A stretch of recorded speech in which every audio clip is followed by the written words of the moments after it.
Ya, pemirsa, jumlah simpanan setiap nasabah bank di Indonesia yang dijamin oleh Lembaga Penjamin Simpanan atau LPS sebesar 2 miliar rupiah merupakan yang terbesar di dunia. Bahkan, jumlah tersebut tercatat sudah mencapai 30 kali dari pendapatan per kapita.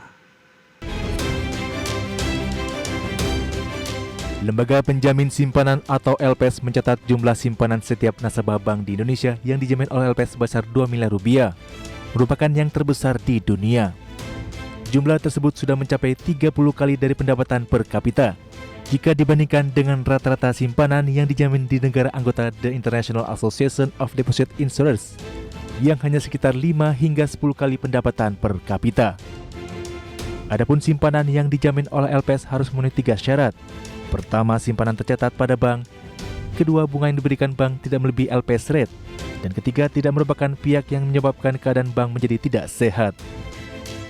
Sementara itu, jumlah bank di Indonesia per bulan September 2023 mencapai 1.688 bank, dan seluruh bank tersebut telah mengikuti program penjaminan LPS. Bank umum mencapai 105 bank, dan Bank Perekonomian Rakyat atau BPR 1.583 unit. Adapun sejak akhir 2022, jumlah BPR sudah sebanyak 25 BPR, di mana 2 BPR ditutup dan 24 BPR melakukan penggabungan atau merger.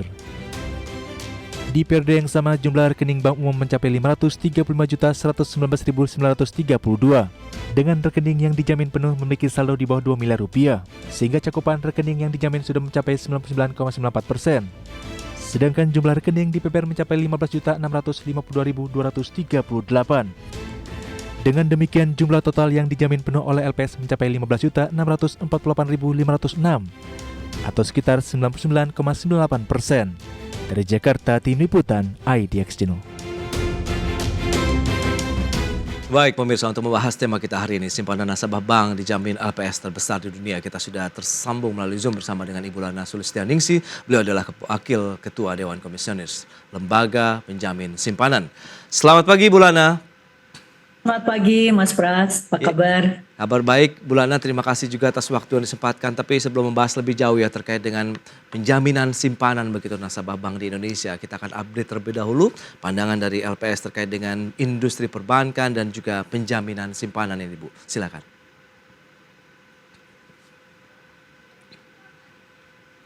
Baik.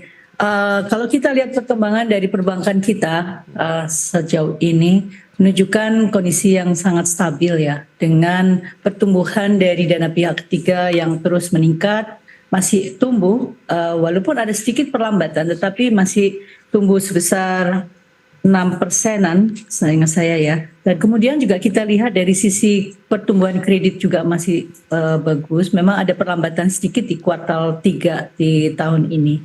Namun indikator-indikator lain seperti net interest margin juga masih cukup tinggi, termasuk juga dari sisi loan to deposit ratio-nya yang juga masih sangat bagus, sekitar 80-an hampir 90-an persen dari pada tahun ini. Nah, jadi kalau kita lihat secara garis besar dari sisi kinerja perbankan, termasuk juga capital adequacy ratio-nya ini 27,41%, ini sangat tinggi Mas Pras. Oke. Karena kalau kita bandingkan dengan persyaratan di Basel III yang hanya sekitar 8-12%, maka permodalan perbankan kita ini sangat kuat ya, secara industri 27,41%. Oke. Baik, berarti bisa dikatakan kondisi perbankan kita saat ini sudah dalam kondisi yang baik-baik saja begitu ya, di tengah ya, kondisi. sangat kuat ya, artinya dari sisi permodalan dengan kredit dan LDR yang sekitar 83-84% dengan CAR, capital adequacy ratio yang sebesar 27%. Ini secara industri sebetulnya menunjukkan kondisi perbankan kita itu solid.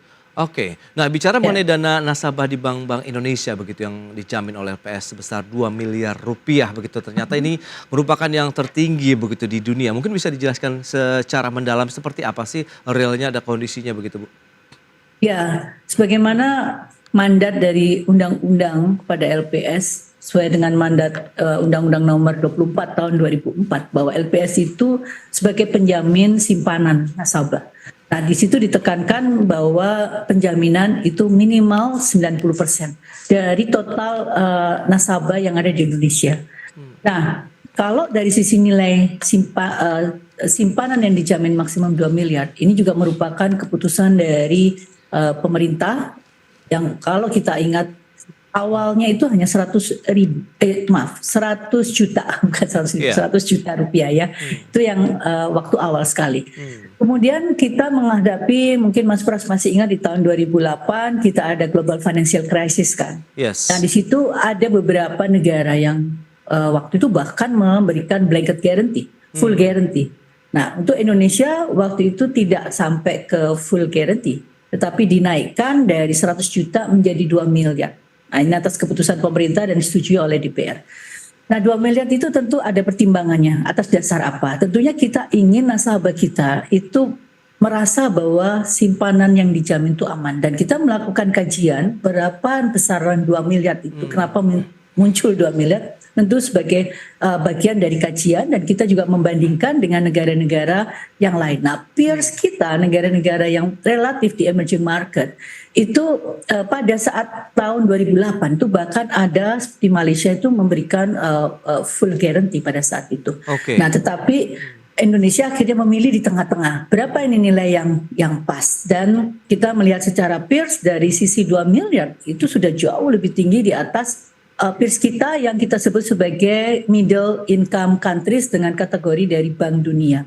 Itu kita sudah mencapai sekitar 38 kali ya. Iya, iya. Maaf Mas Pras, 28 kali Oke. dari PDB per kapita kita. Jadi hampir 30 kali seperti yang tadi disampaikan sebelumnya. Iya, Nah iya. ini kita lihat nilai ini cukup aman dan memberikan kepercayaan kepada publik bahwa simpanan yang dijamin di bank oleh LPS ini relatif aman. Nah simpanan itu ada 3 komponennya ya Mas Pras. Oke. Ada tabungan, ada giro, dan ada deposito. Seringkali mungkin masyarakat lebih mengenal 3 kategori tadi ya, tabungan, giro, dan deposito. Nah di dalam konteks kita, di dalam undang-undang disebut itu sebagai simpanan. Ya hampir sama dengan dana pihak ketiga lah.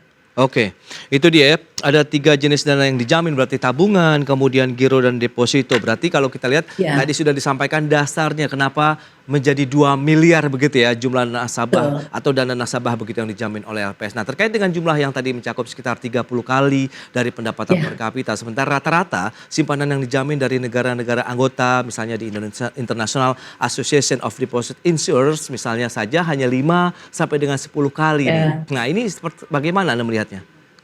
Ya, nah itu tadi memang yang kita bandingkan pertama dengan peers kita ya, Ya. yang middle income country ya, negara-negara yang tergabung di dalam Deposit Insurance Corporation, yang kira-kira grupnya Indonesia lah, yang Oke. oleh Bank Dunia dikategorikan sebagai middle income countries. Hmm. Nah kemudian ada lagi yang ada upper middle country, ada lagi yang upper countries gitu ya, dan Iya, juga iya. ada yang lower. Jadi kalau melihat kita bandingkan secara PDB per kapita, karena kita harus mencari ukuran yang standar ya Mas Pras. Oke. Kalau kita pakai nominal agak susah, karena misalnya gini, di Amerika itu yang dijamin 250.000 US Oke. dollar. Oke. Tapi kalau kita kurskan dengan nilai kurs yang sekarang, itu jatuhnya secara nominal sebetulnya lebih besar daripada 2 miliar. Itu sebesar kira-kira 3,8 miliar. Tapi ya tergantung sama kurs kita kan. Iya, iya, iya. Nah ini kan agak susah ya kalau kita membandingkan secara nominal, karena ada indikator yang berubah-ubah. Nah oleh karenanya kalau di dalam konteks internasional kita membacanya dari PDB per kapita Oke. di dalam US dollar. Jadi karena memang sudah menjadi standar dari keseluruhan. Nah kita karena ada di tengah-tengah dan juga kita punya pengalaman di tahun 97-98, kemudian ada 2008 dan terakhir bahkan di tahun 2023 ya kita lihat kita ketahui ada Silicon Valley Bank di Amerika yang juga gagal.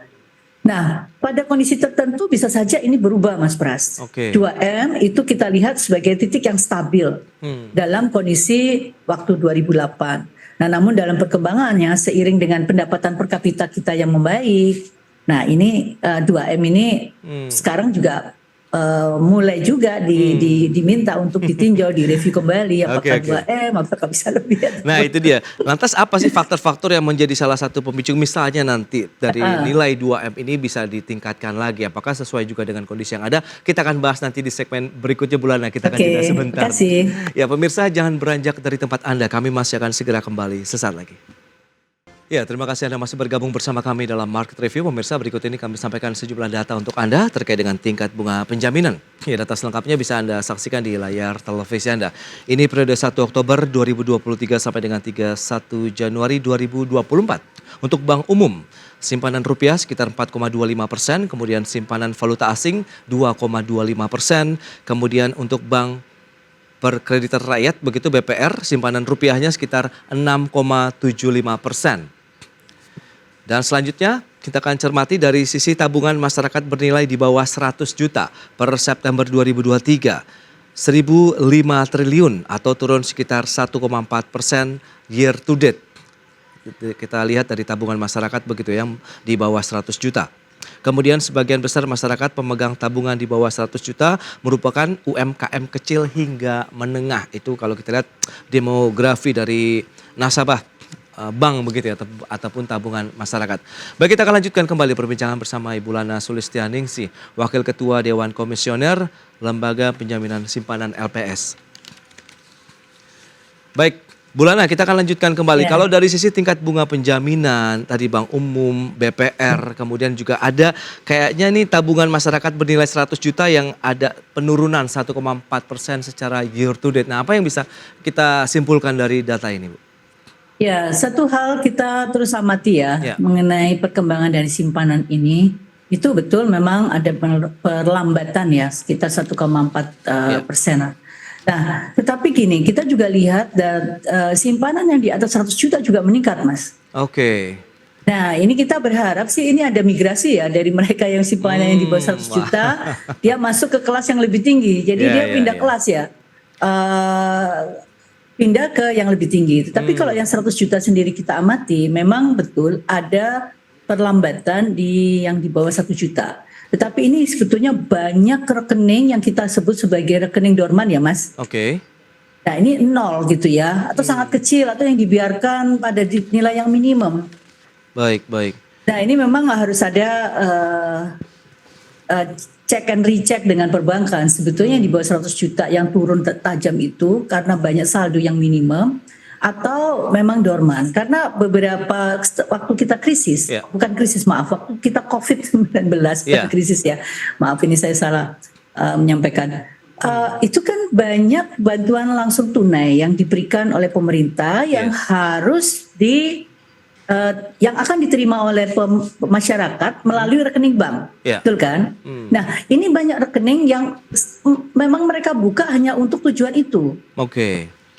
Jadi mereka dapat BLT, habis gitu uangnya diambil, ya udah habis gitu 0, atau disisakanlah sedikit. Nah, di situ kelihatan agak turun tajam tuh yang di bawah 100 juta, yang di bawah 1 juta. Iya, iya, iya. Nah, inilah yang mendrag down total nominal yang di bawah 100 juta. Akibatnya ada perlambatan. Terus ditambah lagi kalau kita BPJS ya juga ada kewajiban harus ada rekening. Jadi ada beberapa kebijakan yang membuat masyarakat itu harus membuka rekening. Tetapi nilai rekeningnya itu relatif kecil, bahkan sangat minimum, bahkan 0. Nah, Oke. ini yang akhirnya membuat data tadi turun. Tetapi kalau kita lihat simpanan di atas 100 juta itu mengalami kenaikan loh Mas Pras. Ya. Jadi kita harus ikut melihatnya, ikut senang juga ya. Berarti Ya. kan ada peningkatan dari pendapatan masyarakat yang simpanannya menuju di atas 100 juta. Tapi kita harus dalami lagi karena kategori-kategorinya itu akan sangat menentukan siapakah mereka. Memang sebagian besar yang di atas 100 juta atau bahkan di atas 2M ini banyak yang korporasi ya. Iya, Nah, iya. korporasi kita tahu ekonomi kita tumbuhkan ya sangat baik loh. Kita itu walaupun kuartal 3 ada pelambatan 4,94% year on year, tapi dibandingkan dengan dunia kita termasuk yang tinggi. Nah, ini kan menunjukkan ada penambahan dari income per kapita dan masyarakat kita. Betul, ini juga Mas dengan Pras. data infografik yang tadi sudah kami sampaikan begitu. Ya, Persentase simpanan dengan nominal di atas 5 miliar juga ada pertumbuhan nih. Per September Betul. ada 7,82%. Tadi dari sisi kategori pemiliknya ada korporasi swasta 49,14%, kemudian BUMN, BUMD 11,46%, perseorangan begitu 17,92% dan pemerintah pusat daerah 11,78%. Berarti memang ada migrasi di sana kalau kita lihat memang dari sisi pendapatan, mungkin tingkat kesejahteraan masyarakat juga semakin bertambah dengan adanya loncatan tadi dari yang 100 juta, 2 miliar sampai dengan 5 miliar yang justru bertumbuh, Bulana. Iya, betul Mas Pras. Jadi kalau kita lihat dengan perkembangan ekonomi, mestinya ekonomi yang tumbuh juga diikuti dong dengan pendapatan yang lebih baik. Nah, kita tahu bahwa antara menyimpan dan mengkonsumsi itu seperti paradoks ya. Kalau kita konsumsi tinggi, akibatnya saving kita rendah. Tetapi kalau income kita naik bersamaan, kita bisa menaikkan konsumsi dan kita juga menaikkan tabungannya. Kan gitu. Kalau income kita tetap, misalkan kita bicara 100, kalau konsumsi kita naikkan dari katanya tadi 60 ke 70, pasti tabungan kita turun kan dari 40 ke 30. Ya, tapi kalau income kita sendiri juga naik, katakan menjadi 120, maka kita bisa menaikkan dua hal yang sama. Tabungan kita juga naik, konsumsi kita juga naik. Nah, ini yang kita lihat. Nah, ketika masyarakat itu income per kapitanya naik, konsumsinya meningkat, permintaan atas barang dan jasa kan juga naik ya. Ketika permintaan kita naik, dan ini ditopang dengan data ya Mas Pras, waktu kuartal 1, kuartal 2, dan bahkan kuartal 3 sebetulnya sumber pertumbuhan masih berasal dari konsumsi rumah tangga. Kuartal 3 memang agak sedikit melambat, tetapi ini seasonal lah. Artinya memang kuartal 3 kan nggak ada acara agenda-agenda yang menyebabkan masyarakat harus konsumsi besar. Betul. Nantilah di akhir tahun kuartal 4 saya yakin Mas Pras juga bersama keluarga akan liburan, teman-teman kita akan liburan. Nah, itu akan mendorong konsumsi rumah tangga kita meningkat lagi. Jadi kalau kita lihat dari sumber pertumbuhan masih konsumsi rumah tangga, terus konsumsi itu akan meningkatkan permintaan atas barang dan jasa, pasti perusahaan itu juga akan meningkatkan produksi. Nah, ketika mereka meningkatkan produksi, profit juga pasti naik dong. Nah, inilah yang kemudian menjadi bagian dari tabungan dari korporasi yang ada di perbankan yang menunjukkan kenaikan. Nah, selain dari konsumsi rumah tangga di dalam negeri yang mendorong permintaan dalam negeri yang naik, juga permintaan luar negeri, Mas. Ekspor kita juga masih tumbuh bagus walaupun ada perlambatan, harga komoditas juga masih bagus. Nah, ini juga yang mendorong korporasi berbasis ekspor ini juga mendapatkan pendapatan yang meningkat yang akhirnya ya menunjukkan tabungan kita juga meningkat, khususnya untuk yang di atas 5 miliar. Baik, dari sisi tingkat tabungan masyarakat yang bertambah, kemudian apakah menjadi ada potensi tadi misalnya maksimal nilai penjaminan oleh LPS ini bisa naikkah atau tidak? Kita tahan lagi jawabannya, tadi belum kita tuntaskan Bulana di segmen berikutnya. Dan pemirsa, terima kasih. Tetaplah bersama kami. Ya pemirsa, kita lanjutkan kembali perbincangan menarik ini bersama di Bulana Sulistianingsih, Wakil Ketua Dewan Komisioner Lembaga Penjamin Simpanan. Baik Bulana, ini menarik kalau kita bicara mengenai nilai penjaminannya nih sekarang. Kalau memang 2 miliar ini apakah memang sudah menjadi patokan yang tidak bisa berubah atau sebenarnya bisa dinaikkan sih? Atau mungkin juga ada faktor-faktor nih yang bisa memicunya? Silakan. Baik, kalau secara undang-undang memang ada 3 persyaratan ketika kita mereview ya atau mengkaji 2M ini apakah naik, apakah diturunkan seperti itu.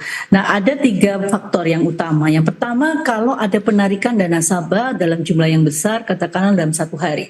Dan ini kita monitor karena kita punya data harian dari data simpanan di setiap bank. Nah, kalau ada indikasi ada tarikan dana yang cukup besar secara harian, nah ini menjadi pertimbangan kita untuk secara undang-undang ya untuk mulai mereview 2 miliar tadi. Yang kedua, jika kita perekonomian menghadapi inflasi yang sangat tinggi. Nah, memang ini tinggi dalam inflasi itu kan relatif ya. Kita pernah mengalami tinggi di double digit, mungkin tahun-tahun 90-an gitu ya. Tapi sekarang kan kita hampir nggak pernah lagi melihat ada inflasi yang double digit di kita.